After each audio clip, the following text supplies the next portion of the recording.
Medina മുഴുവൻ ഇരുട്ടിലായ ആ വല്ലാത്ത ദിവസം നമ്മൾ വർണ്ണലൈറ്റുകൾ കത്തിച്ച് സന്തോഷിച്ചു കൊണ്ടിരിക്കുന്നു.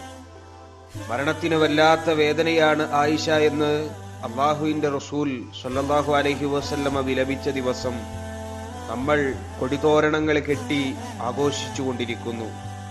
സ്വന്തം പ്രിയതമന്റെ മരണം മുന്നിൽ കണ്ട് ആയിഷ ബീവി തളർന്നുപോയ ആ ദിവസം നമ്മൾ നടുറോഡിൽ ജാഥ നടത്തി ആഘോഷിച്ചു കൊണ്ടിരിക്കുന്നു.